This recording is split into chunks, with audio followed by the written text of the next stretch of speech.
Bienvenue dans Raconte-moi Al-Furqan, ta nouvelle série pendant ce mois béni de Ramadan au sein du podcast Coran de ton cœur.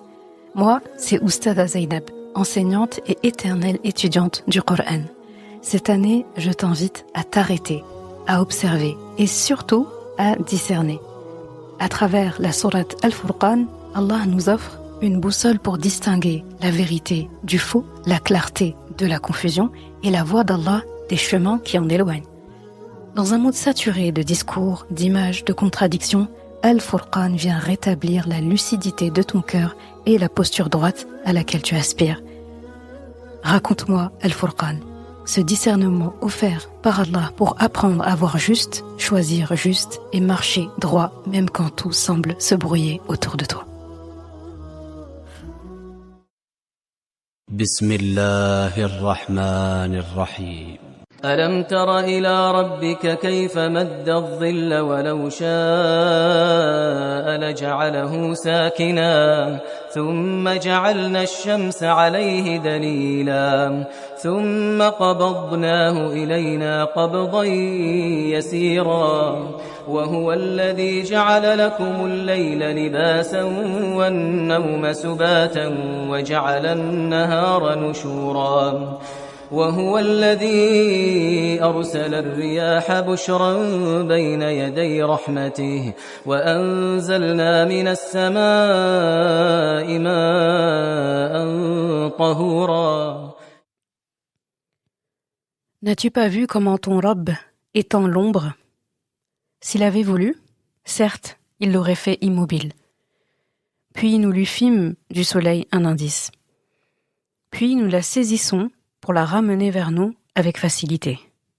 Et c'est lui qui vous fit de la nuit un vêtement, du sommeil un repos, et qui fit du jour un retour à la vie active. Et c'est lui qui envoya les vents comme une annonce précédant sa rahma. Nous fîmes descendre du ciel une eau pure et purifiante. Surat Al-Furqan, ayah 45 à 48. Salam alaikum wa rahmatullah. Comment est-ce que tu te portes? J'espère pour le mieux, ainsi que tes proches. Alors aujourd'hui, on rentre dans le 4e grand passage de Surat Al-Furqan, donc qui s'étale de la ayah 45 à 62, mais aujourd'hui on va s'arrêter à la ayah 48. Et là, le thème il est clair, ça parle de Tawhid. Donc c'est le Tawhid à travers les signes qui nous entourent. Bi'idhnillah. Donc Allah va nous faire regarder le monde. J'aime bien moi les ayahs qui font référence à tout ce qui est autour de nous. Et donc, il nous montre le monde, mais pas comme des spectateurs, je dirais comme des êtres qui sont appelés à conclure par rapport à tout ce qu'il nous dit. Vraiment, il veut qu'on en tire des informations. Donc là, la ayah 45, qui dit « N'as-tu pas vu comment ton Rabb étend l'ombre ? Et s'il avait voulu, certes, il l'aurait faite immobile.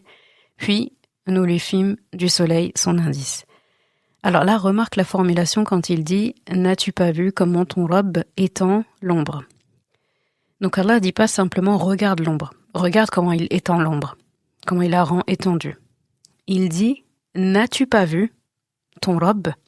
Donc la ayah exacte en arabe, c'est « Alam tara ila rabbika ».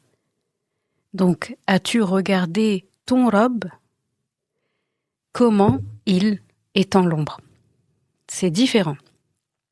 D'accord? Donc là, on voit que ici, le premier objet de la réflexion, c'est pas le phénomène lui-même, le phénomène de l'ombre. Il n'a pas dit « Est-ce que tu as vu l'ombre? Comment je l'étends ?»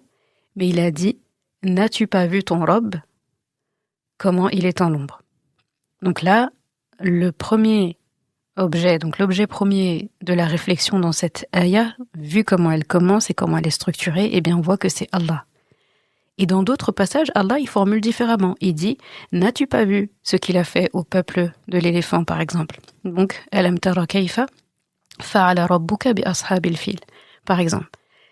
Mais ici, il y a la phrase, elle attire d'abord l'attention vers Rabbi, donc Allah subhanahu wa ta'ala lui-même. Parce que l'objet et le sujet ici, c'est le tawhid. C'est le tawhid. Et donc, du coup, la section commence bien. Et le phénomène, du coup, c'est que un panneau indicateur du tawhid. Et là, on parle de l'ombre. Donc là, les savants, ils expliquent que ça renvoie, l'ombre du matin, là, qui est mentionnée, ça renvoie au moment entre l'aube et le lever du soleil. Et donc, à ce moment-là, l'ombre, elle s'étire. Et elle s'allonge progressivement au fur et à mesure. Et Allah subhanahu wa ta'ala dit ensuite, s'il l'avait voulu, il l'aurait rendu immobile, toujours en parlant de l'ombre. Donc en gros, imagine un monde sans alternance. Donc un monde qui serait figé. Donc ce serait soit une nuit éternelle, ou un jour, une journée qui est éternelle, donc le jour éternel sans que la nuit se couche. D'ailleurs, il y a des passages du Coran, quelques sourates avant, où il parle de ça. Donc Allah subhanahu wa ta'ala, il pose la question. Donc si la nuit était permanente jusqu'au jour du jugement, donc tu connais la sourate qui parle de ça normalement, et il dit quel autre Dieu pourrait rapporter la lumière? Et inversement, il dit la même chose pour la nuit. Donc on a étudié ça dans Raconte-moi une sourate normalement. Donc et inversement, donc l'alternance est une rahma. C'est une rahma et c'est comme ça qu'il faut le voir. Et là, il parle du soleil comme indicateur ensuite. Donc Allah dit et nous avons fait du soleil son indicateur. وَجَعَلْنَا الشَّمْسَ عَلَيْهِ دَلِيلًا. Donc très intéressant. Donc l'ombre suit le soleil. L'ombre suit le soleil. Donc sa direction, sa taille, son intensité, tout ça, ça dépend du parcours du soleil. Et à l'époque, l'ombre, c'était un repère de temps. C'était très important, l'ombre. Et Allah est subtilement en train de nous dire ici, le temps, il passe. Vous pouvez rester obstiné si vous voulez, mais le soleil, lui, il continue sa course, il continue de faire sa trajectoire. Et votre vie aussi. Là, il faut s'identifier à ça en se disant notre vie, elle passe. Comme le soleil, il passe. Comme l'ombre aussi, elle avance. Et elle n'est pas immobile. Comme nous, notre vie n'est pas figée, elle n'est pas immobile. On avance tous inévitablement vers la fin de notre vie ici-bas et vers le jour dernier, vers le jugement. Ensuite, il dit, puis nous la retirons graduellement, donc nous la tirons plutôt graduellement vers nous. On la rapproche graduellement vers nous. Donc il dit, ثُمَّ قَبَضْنَاهُ إِلَيْنَا قَبْضًا يَسِيرًا. Donc le mot qui est utilisé, il peut signifier deux choses. Quand on dit قَبْضًا يَسِيرًا, donc ça peut être, soit on fait ça graduellement, soit rapidement, mais subtilement. On s'explique. En fait, les deux sont vrais. Le jour, il disparaît pas brutalement. Là, on parle de l'ombre, hein, l'ombre. Ensuite, on a parlé du soleil. Et après, il dit qu'on attire tout ça vers nous. Donc là, comme je disais, on peut comprendre que le jour, il disparaît pas brutalement. Il s'efface doucement. On n'a pas un truc qui fait tac-tac, comme si on allumait un interrupteur, le jour, la nuit qui se succèdent de cette façon. Non. Ça se fait progressivement. La lumière, elle baisse peu à peu. Et avant même qu'on s'en rende compte, ça y est, il fait nuit. Mais ça s'est quand même fait graduellement. Et donc, c'est vraiment dans les deux sens qu'on peut comprendre ça. Donc en gros, avant même qu'on se rende compte, il fait nuit. Ça, c'est la subtilité. Ou on peut comprendre qu'il disparaît en s'effaçant doucement, en parlant du soleil. Est-ce que tu me suis? Du coup, faut voir la vie qui passe de cette manière-là. Elle passe pas d'une manière brutale, sauf quand il y a... Enfin, je veux dire, la vie n'avance pas d'une manière brutale, mais la fin, elle peut être brutale. Mais la vie, elle avance tranquillement, elle passe. Quand on regarde juste sur notre corps, on le voit. C'est-à-dire que quand, par exemple, on va prendre les ongles, par exemple. Les ongles, ils poussent. Ils poussent progressivement, c'est pas d'un coup. C'est pas on allume un interrupteur et l'ongle, il pousse comme pas possible. Et pourtant, donc on sait qu'il pousse progressivement, et d'un autre côté, sans qu'on s'en rende compte, l'ongle, il a poussé. C'est-à-dire, on va pas suivre tous les jours, mais au bout d'un moment, on va se dire, wow, j'ai l'impression d'avoir coupé mes ongles il y a 2 jours. Alors que ça fait un petit moment que c'est là, et ça a repoussé, rapidement. Donc on voit que ça bouge, on peut pas le regarder vraiment à l'œil nu en train d'avancer, et pourtant ça se fait. C'est pareil avec la taille quand on grandit. Quand on voit notre enfant, notre bébé, là où on le voit de manière plus frappante, donc un nouveau-né vraiment tout petit qui vient juste de naître, il a 48 heures de vie, et quand on le regarde à 1 mois, on voit ça a l'air d'être 2 personnes différentes. Donc, effectivement, il a grandi. Donc, sa croissance s'est faite progressivement, et pourtant, avant même qu'on s'en rende compte, il a eu 1 mois et il a la tête d'un bébé de 1 mois. Donc c'est vraiment comme ça qu'il faut comprendre ça. Donc la vie passe. Elle passe progressivement, mais avant qu'on s'en rende compte, il s'est passé des choses. Donc voilà. Donc là, c'est une succession qui se fait. C'est comme là, la vie, elle passe pas comme ça, comme un fracas, mais elle passe dans une succession discrète des journées. Donc journée après journée, journée après journée. C'est de cette manière-là que notre vie, elle passe. Donc là, les savants, ils ont vu ici une belle métaphore, une parabole de la vie humaine, comme je disais tout à l'heure. Donc au début, l'ombre s'étend, donc les biens augmentent. Par exemple, nos biens, ils augmentent. La réputation, elle se fait en fonction de qui on est, etc. En tout cas, une réputation se fait. Les relations interhumaines qu'on a aussi, elles vont se multiplier. Et la surface de notre vie va s'élargir. D'accord ? Et lentement, qu'est-ce qui se passe ? La retraite, la fatigue, les forces qui diminuent, les capacités aussi qui diminuent. Et là, l'ombre se retire. Elle se retire, comme Allah dit, on la tire vers nous doucement. L'ombre se retire, graduellement, jusqu'à ce qu'il ne reste plus rien. Et cette ayah, elle n'est pas juste... là, faut pas regarder le côté cosmique de la ayah, parce qu'on parle d'ombre, soleil, ciel, etc. Faut voir ça comme quelque chose qui est existentiel. Allah, il est en train de parler de quelque chose qui est tout simplement existentiel. Et ensuite, il y a le passage où ça aussi, il faut le remarquer, il passe de il, en parlant de Rabb, de lui-même, ensuite il dit nous. Donc il commence par Alam tara ila rabbika kayfa madda dhilli, et après, dans la même ayah, on entend Thumma ja'alna. Donc il dit n'as-tu pas vu comment ton Rabb donc étend l'ombre, et dans la même ayah, il dit puis nous. Il parle là cette fois-ci au nous, et il dit puis nous fîmes du soleil un indice. Et là on se dit il y a un passage là dans la même ayah, et pourtant on parle du même. Rabb, c'est Allah.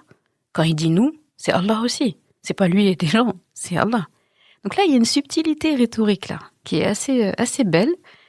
Allah subhanahu wa ta'ala parle d'abord à la troisième personne quand il dit ton Rabb étant long, puis après il dit nous avons fait du soleil jusqu'à la fin de la ayah. Donc ce passage de il au nous, ça attire l'attention si on se concentre.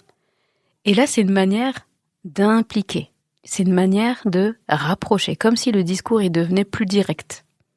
Donc d'abord lui à la troisième personne, puis après nous. Donc en fait, et en plus c'est au même moment où il dit qu'il rapproche, il rapproche de lui, il fait rapprocher, et au même moment il dit nous. Donc il passe de il à nous. On est d'accord qu'on est plus proche de l'interlocuteur quand il dit je que quand on dit il. On est d'accord.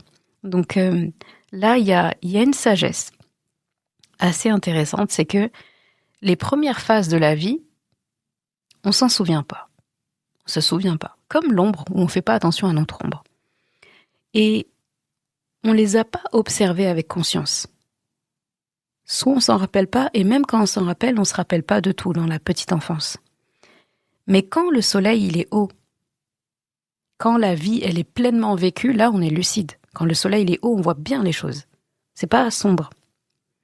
C'est la partie de notre vie où on vit bien, on vit pleinement les choses, on est lucide. Et là, le discours, il devient donc plus direct et plus présent, vu qu'Allah subhanahu wa ta'ala dit « nous avons ». Donc c'est, franchement, rien que pour ça, j'ai envie de te dire, s'il te plaît, pitié, et je le dis à moi aussi, pour progresser encore plus, la langue arabe, c'est un must, c'est pas un luxe, c'est pas une option, ça doit faire partie de nos habitudes. Et on ne doit pas cesser d'apprendre en fait l'arabe. Moi, j'étudie encore l'arabe. Ça fait plus de 20 ans que j'étudie l'arabe, que dis-je, je dirais même 25 ans que j'étudie l'arabe. Il faut continuer. À chaque fois, on découvre des choses. Et là où j'en découvre le plus, ça vient souvent du Coran, en fait. On regarde ceci, cela, et après on se dit, mais là, la conjugaison, là, elle est particulière. Et puis après, on va chercher, on découvre quelque chose. On va lire un tafsir, il va nous apprendre autre chose. Et on va voir aussi des cultures et des personnes qui parlent bien l'arabe littéraire, qui vont avoir du vocabulaire qu'on connaît pas, et on va trouver d'autres choses. Mais vraiment, avec le Coran, on se régale en termes de figures de style, métaphores, subtilité grammaticale, syntaxique, etc. Mais pour pouvoir les apprécier, il faut avoir les bases. Là, vraiment, c'est pour ça que je dédramatise la chose. Quand on parle là, comme ça de toutes ces subtilités du Coran, on a l'impression de se dire, quand on ne maîtrise pas très bien l'arabe, on se dit « Ah, mais si je ne maîtrise pas tout l'arabe, je ne vais pas comprendre. » Non. Allah, quand il dit qu'il a rendu sa parole facile au rappel, il dit « وَلَقَدْ يَسَّرْنَا الْقُرْآنَ لِلذِّكْرِ فَهَلْ مِن مُدَّكِرٍ » Il dit « Nous avons facilité le Coran à la compréhension, à la méditation, y a-t-il quelqu'un pour réfléchir ?» Il a dit ça dans une sourate où il répète cette ayah plusieurs fois. Je te laisse trouver laquelle.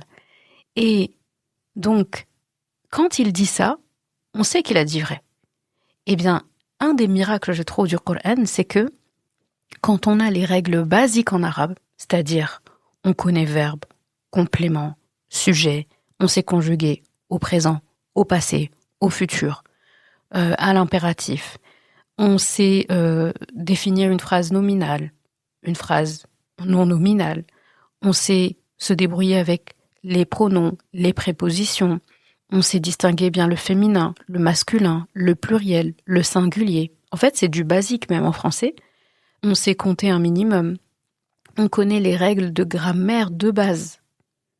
Et bien, juste avec ça, on s'en sort très bien avec le Coran. Juste avec ça, on va lire des passages et on est capable de détecter quand il y a là quelque chose qui, dans la langue arabe, si on l'utiliserait aujourd'hui, on pourrait dire c'est une erreur. Mais là, Allah l'a fait. Et là, on se dit, qu'est-ce que ça veut dire? Et là, on voit que c'est exactement là où il voulait attirer notre attention. Là où, normalement, des verbes, des conjugaisons vont être réservés à des êtres inanimés, par exemple, dénués de aql, donc de conscience, comme les animaux, on va pas conjuguer pareil certains verbes si c'est un humain ou si c'est un animal. Quand on voit qu'un verbe normalement réservé à l'humain, là, le met pour les astres ou des animaux, on se dit, pourquoi? C'est le cas dans Surat Yusuf. Quand Yusuf, quand il décrit son rêve, il dit « J'ai vu le soleil, la lune se prosterner devant moi ». Eh bien, il dit « Ra'aytu ahada ashara kawkaban wa shamsa wal qamar ra'aytuhum li sajidin ». Donc, je les ai vus prosterner. Donc, sajidin, l'adjectif ici, sajidin. Normalement, la conjugaison aurait dû être différente. Du fait que sajidin est conjugué comme ça, alors que normalement on dit sajidin pour des humains. Si c'était des astres, ce serait sajida. Il n'aurait pas dû dire sajidin. Et là, le fait qu'il y a ça, eh bien, ça nous fait comprendre, parce que nous, ça nous fait tilt, on se dit, c'est pas une erreur, c'est sûr, mais là, ça attire mon attention. Juste avec la grammaire, on comprend que Youssouf alayhi salam, alors qu'il était qu'un enfant, il a compris que dans ce rêve-là, la lune, le soleil, les astres, ça signifiait, ça voulait renvoyer à ses parents et à ses frères. Alors qu'il a juste décrit le rêve, il n'a pas dit oui, j'ai vu tanana et tout, peut-être c'est mes frères, non. Il a dit papa, j'ai vu le soleil, la lune, les étoiles, 11 étoiles se prosterner devant moi. Point. Et quand on voit la réponse de son père, Yaqub alayhi salam, qui est aussi prophète, la manière dont il lui répond, eh bien on voit qu'il a compris que Youssouf alayhi salam a compris que ces astres-là, c'était des humains en réalité. Et là, c'est juste un mot qui nous donne cette information-là. Sajidin. Et c'est vraiment le début de la sourate. On n'a même pas traversé 5 ayahs, on a déjà cette information-là. Alors que Youssouf alayhi salam, une des choses pour lesquelles on connaît, c'est l'interprétation des rêves. Il est en capacité d'interpréter les rêves. Sauf que là, il est enfant. Donc, il ne sait pas encore le faire. Eh bien, là, Yaqub alayhi salam, il découvre que non seulement Allah va lui enseigner ça, mais que ça a déjà commencé. C'est magnifique. En fait, la compétence est déjà là. Les bases sont là. C'est beau. C'est beau. Et là, on parle d'un enfant. Alors là, je me dis, si un enfant en plus parle comme ça, bon, c'est un prophète, c'est un prodige. Mais pour moi, ça doit être de l'espoir pour nous, en fait. Ça doit être de l'espoir vis-à-vis de la langue arabe. Donc, je veux personne qui se décourage, qui dit « Ah, c'est dur, etc. » Apprenez la langue française, par exemple, à 0. Quelqu'un qui apprend la langue française de 0, moi, j'ai pitié de cette personne. Mais quelqu'un qui me dit « Je vais apprendre l'arabe », je vais pas avoir pitié d'elle. Je vais pas avoir pitié d'elle, au contraire, je vais dire « Franchement, t'es rentré dans la meilleure langue. » C'est la plus logique. C'est la plus riche, oui, mais c'est pas la plus difficile. Elle est riche, elle est complexe, mais elle n'est pas difficile. Après, c'est une question de perception. Faut avoir le bon état d'esprit. cet aparté pour te dire vraiment que avec la langue arabe, tu vas savourer le Coran. Et comme j'aime beaucoup dire, je le dis aussi à mes élèves, dans les formations, dans mes cours, etc., je dis toujours, en fait, si un être aimé vous envoyez une lettre dans une langue que vous ne maîtrisez pas, mais vous voulez comprendre qu'est-ce qu'il y a écrit, cette lettre, elle vient de loin. Elle vous l'a envoyée spécialement à vous, il y a votre nom et tout cacheté dessus, c'est bien emballé, c'est parfumé, etc. Et il y a des lignes, mais vous ne savez pas ce que c'est. Vous connaissez pas la langue. Et vous avez absolument besoin de lire le message, parce qu'il y a un message important dedans. Eh bien, quel effort vous allez déployer pour comprendre? Vous allez apprendre. Vous allez aller déchiffrer ça. Vous allez apprendre les bases. Vous allez même pas seulement faire traduire ça, etc. Parce que comme c'est l'être aimé, vous allez même finir par faire l'effort de mémoriser, d'apprendre la langue. Parce que vous allez vous dire, c'est pas la première lettre que cette personne m'envoie. Et je sais qu'elle va m'en envoyer d'autres. Alors je vais apprendre la langue. C'est pareil avec le Coran. Quel effort on est prêt à déployer pour apprendre la langue de l'être aimé, pour apprendre la langue de Rabbi subhanahu wa ta'ala qui nous a écrit. Bien avant qu'on arrive, il nous avait écrit plein de lettres. 6446 lettres. Autant de lettres qu'il n'y a de ayah. Faut voir vraiment chaque ayah comme une lettre. Moi, c'est comme ça que je parle de ça avec mes enfants. Je dis, quand vous allez apprendre une ayah aujourd'hui ou la lire, c'est comme si vous ouvrez une lettre. Une lettre bien écrite, qui parle à vous, qui veut vous dire quelque chose. Vous êtes prêt à déployer quel effort pour apprendre la langue et comprendre cette lettre. Donc, lire, c'est bien, la traduction, c'est bien. Il faut arriver au niveau où je suis capable de comprendre et traduire grossièrement quand je lis une ayah sans qu'on m'aide. Et la traduction, elle va venir appuyer, et le tafsir va venir donner du sens, et après, mon tadabour, derrière tout ça, il a toute sa place. N'est-ce pas? Voilà, c'était l'instant enseignement, sagesse à emporter, Inch'Allah. Donc, je disais. Ensuite, donc on a parlé du passage là entre il et nous. Donc, comment ça suit donc l'ombre, le soleil, la lucidité, la vie, la partie de notre vie où on n'a pas cette lucidité, on n'a pas cette conscience, on se rappelle pas du tout. Et là, on arrive à la partie de notre vie où on la vit pleinement, on est au courant, on voit, etc. Et après, c'est de l'autre côté, c'est encore un autre déclin entre guillemets. Et ensuite, il dit, il a fait de la nuit un vêtement. Moi, c'est parmi les ayats que j'aime le plus parce que j'avais beaucoup de problèmes de sommeil avant. Je dormais pas assez la nuit, je bossais, etc. Et j'avais vraiment pas sommeil. Et chaque fois que j'ouvrais mon Coran pour aller lire quelque chose un message ou quelque chose que j'aurais besoin de lire, et ben, je tombais systématiquement sur les ayats du Coran qui me disaient va dormir, quoi. Et donc celle-là, elle en faisait partie, donc je suis contente de la revoir. Et donc, il dit, et c'est lui qui fit de la nuit un vêtement. Et du sommeil, un repos. Donc, faut aller dormir. D'accord? Donc, wa huwa alladhi ja'ala lakum al-layla libasa. C'est beau, c'est magnifique de dire ça. Al-layl libas. Donc, la nuit comme un habit, un vêtement. Wa an-nawma subata. Et le sommeil, un repos. Et ensuite, il dit, wa ja'ala an-nahara nushura. Et il a fait du jour un retour à la vie active. Donc là aussi, très, très intéressant, comment il parle de ça. Donc, un vêtement, ça couvre, ça protège, ça donne une intimité, ça apaise aussi. Donc, la nuit, là, comme Allah il a décrit, on voit que la nuit, c'est pas un vide. Il parle d'elle plutôt comme une enveloppe.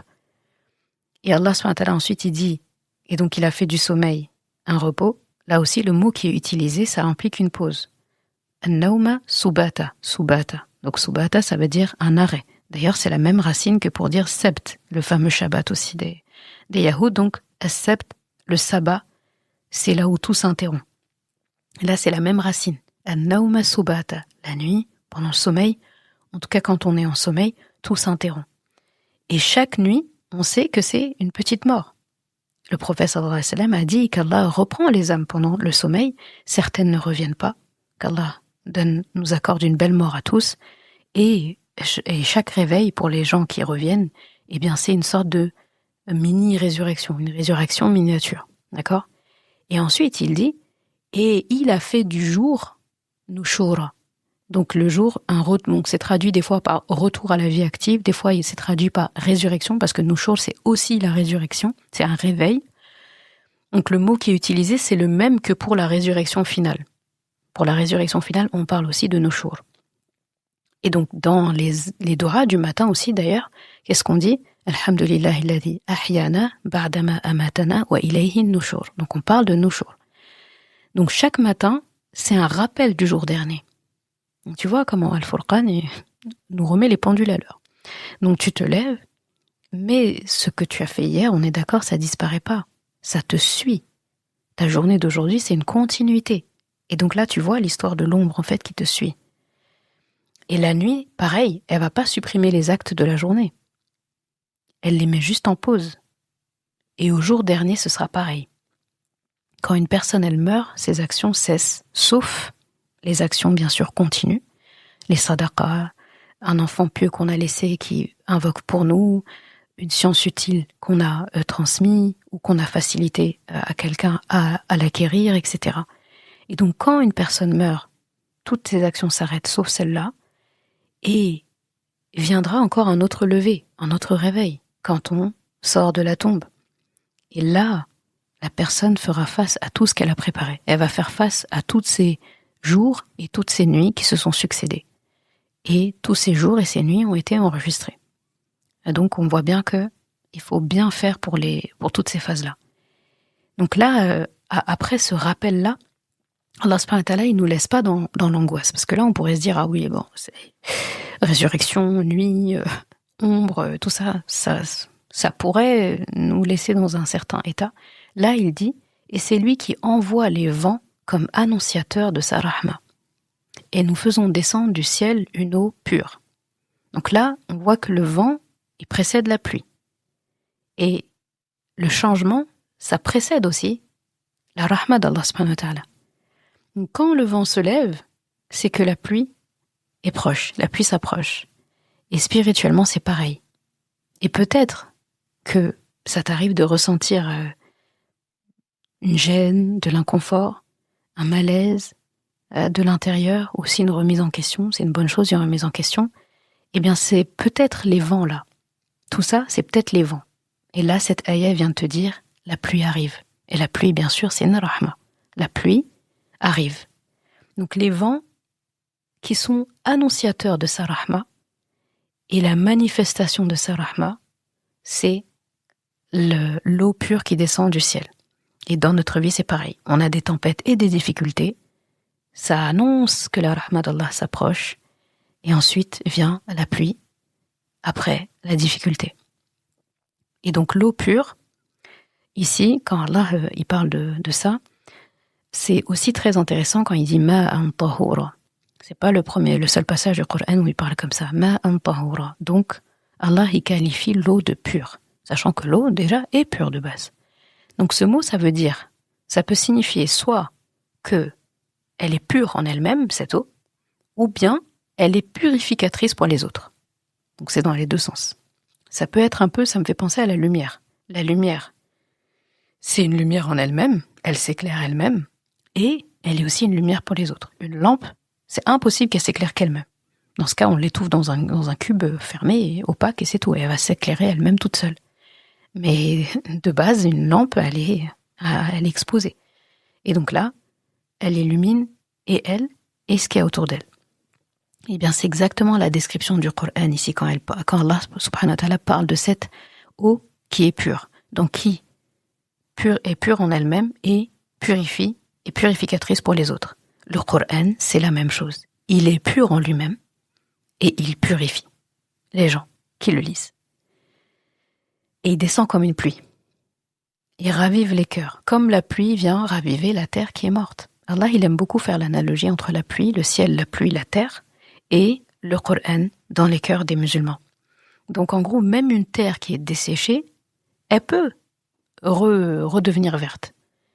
Et un cœur qui est aussi un peu endurci, il est capable de revivre. Et l'ingrédient ici, c'est le Coran, Al-Furqan, et on est justement dedans. Donc Allah vient nous faire la part des choses, entre le vrai et le faux, entre l'utile et l'inutile, etc. Donc, ces ayats qu'on a vues aujourd'hui, on pourrait dire que c'est une cartographie du temps. Une cartographie du temps. On a vu l'ombre qui s'étend, l'ombre aussi qui se retire, la nuit qui enveloppe, le jour qui ressuscite, le vent qui vient annoncer, la pluie qui vient purifier. Et Allah subhanahu wa ta'ala, dans tout ça, ce qu'il nous dit, c'est le temps passe. La vie va finir par décliner, mais tant qu'on est en train de respirer, tant qu'on a la capacité de respirer, tant qu'on est en vie, la pluie peut encore tomber. C'est ce que les Français aiment dire, tant qu'il y a de la vie, il y a de l'espoir. Nous, on a notre version ici. Et c'est dans des ayats beaucoup plus belles que cette expression. Donc on demande à Allah subhanahu wa ta'ala qu'il fasse descendre sur nos cœurs une pluie qui est pure. Qu'Allah subhanahu wa ta'ala nous purifie constamment, ne cesse de nous purifier. Et ne cesse de nous redonner vie dans sa voie jusqu'au terme déterminé. Amin ya Rabbal Alamin. On se dit à la prochaine, Inch'Allah. Assalamu alaikum wa rahmatullah.